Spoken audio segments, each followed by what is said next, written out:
I'm back with the Penguin, this time season 1, episode 3. Oz and Sophia are in business together. She feels like she can trust him now after Oz manipulated everything into managing to get Castillo, Sophia's bodyguard, to look like the inside man. So yeah, he got rid of Castillo, so now Sophia kind of trusts him.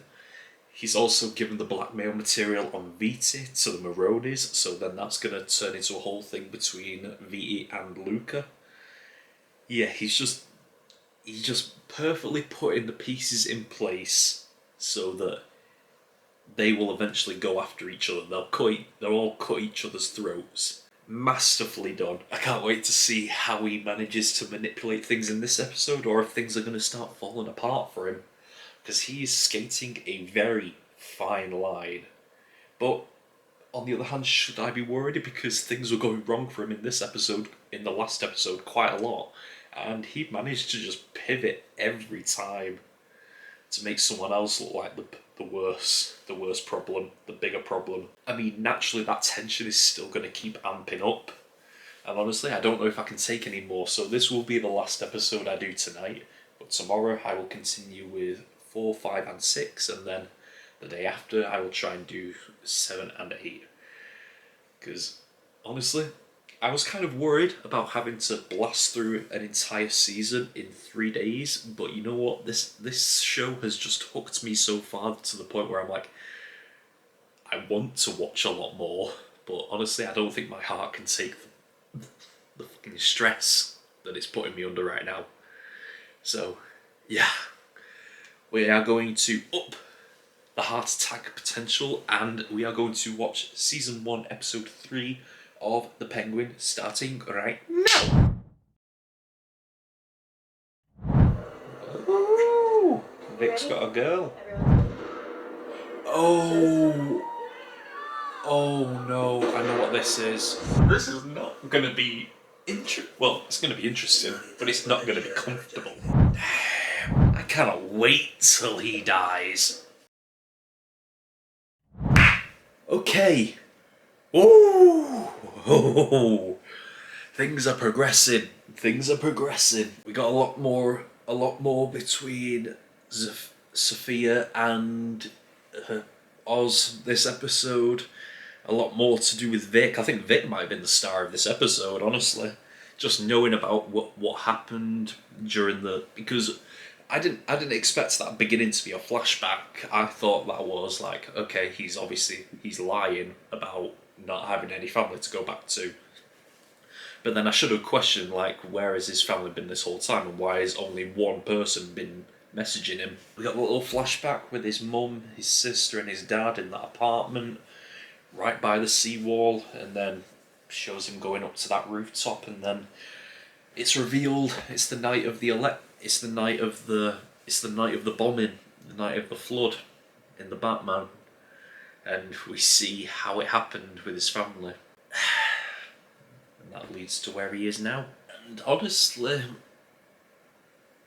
I mean, they were trying to build up the tension all episode about him. Is he possibly going to leave with this girl? Because he's been doing this because he does want to build a better life, but he wants to be with her when he does it. And without her, it means nothing. So that's his temptation for leaving with her. But he's not really giving her anything if he does go with her. But I think that's maybe that's the problem. He thinks he needs to give her something to be with her. He thinks he needs to bring something into this to be with her, but that's not what she wants, and sadly he's not seen it, and he's decided to stay. So hopefully that's probably what he's thinking he's going to do. He's probably going to build a life, and then he's going to be with her. But Vic, that's not what she needed from you. That's not what she needed, man. All she wanted was for you to show up there. You didn't have to have any money. You didn't have to have any big opportunities waiting for you. You just needed to show up. But he's not. He hasn't. Well, he did show up, but she didn't know it, and now he's let her go. and he's decided to go back to Oz.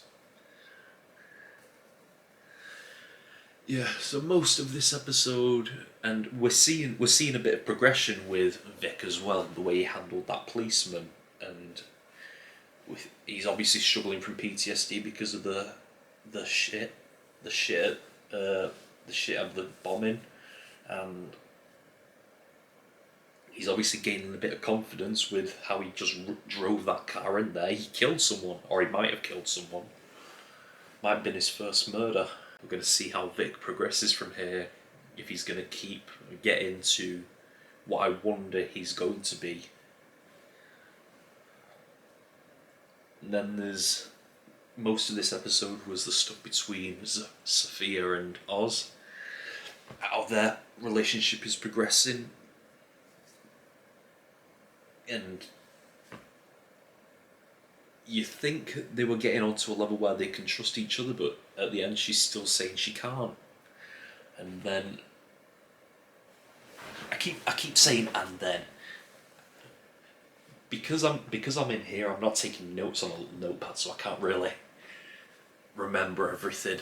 Them having to work together, them having to bounce off each other. They have really good chemistry as characters and as actors. They just keep bouncing off each other when they're in these meetings with these people, with VT, with the Chinese guys, the triads. They keep bouncing off each other in this way, and they're basically bringing in this new drug, which obviously it's a party drug. Of course, it was Alberto Falcone. Alberto Falcone would have been involved in this. It's a party drug, and he was known as a druggie and an alcoholic, so of course he would be involved in a drug like this. And it's being grown from these mushroom spores things. But big reveal towards the end from Sophia.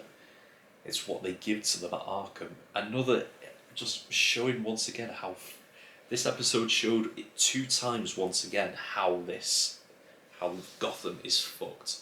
First, the police officer took Vic's money. He got paid off to walk away.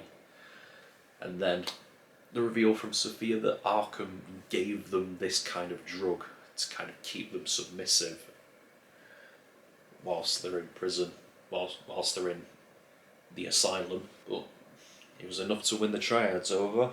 Now they're in business.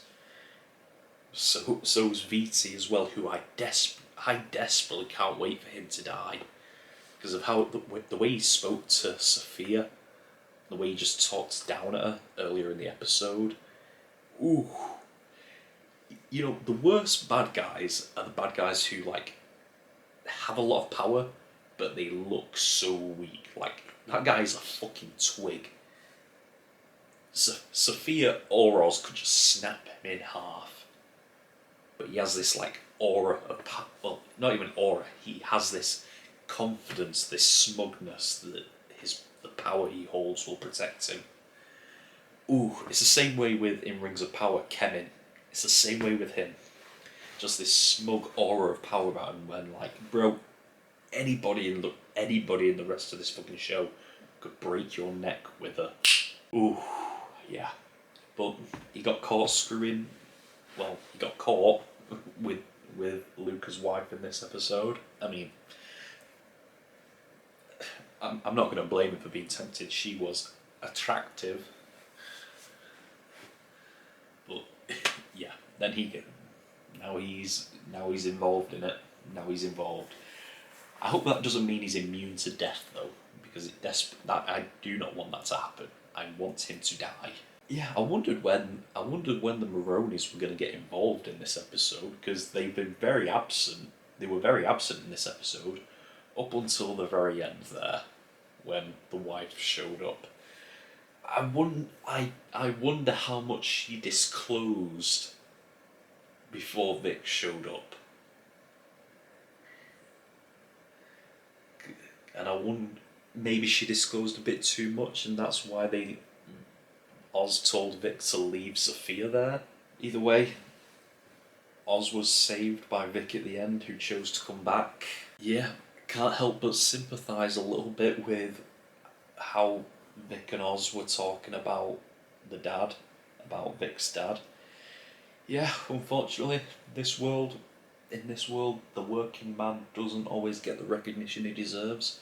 I know I definitely feel that way in some certain aspects. Yeah, sometimes you work all your life and you won't always get the recognition for it. It's one of the reasons why I do this YouTube channel, because I do want to move away from I do want to move away from a normal life. I, it's an emotional thing to like want to provide better for yourself and people around you, and so you have to put in extra work. It's hard to come back from work a 9 to 5, well, an 8 to 4 job every day and work even harder to do a YouTube channel. Yeah, that's what it is. Sometimes you have to put in the extra work to get the extra benefits. I realised I didn't rank this episode. Now, this is in no way a reflection on the episode being bad. It's because it's not. But I would put this episode below episode 2. I don't know. Maybe I'd put it below episode 1 as well. So it's lowest right now. But that's not because the episode's bad. It's just because the only reason I'm putting it there is because there wasn't as much of Oz working his way around problems like last episode when he planted the knife on Castillo, and the episode in the premiere where he's like manoeuvring his way around Alberto's death. So there wasn't much of that in this episode. It was more about pitching him working with Sophia and pitching the drug to new people and Vic's stuff as well. Like a bit of backstory on Vic and what his motivations are. But yeah, by no means a bad episode. It was a really good episode. And yeah, I'm going to be watching more tomorrow, but for now, that is all we've got for this episode of The Penguin. Until next time, we are over and out. Bye!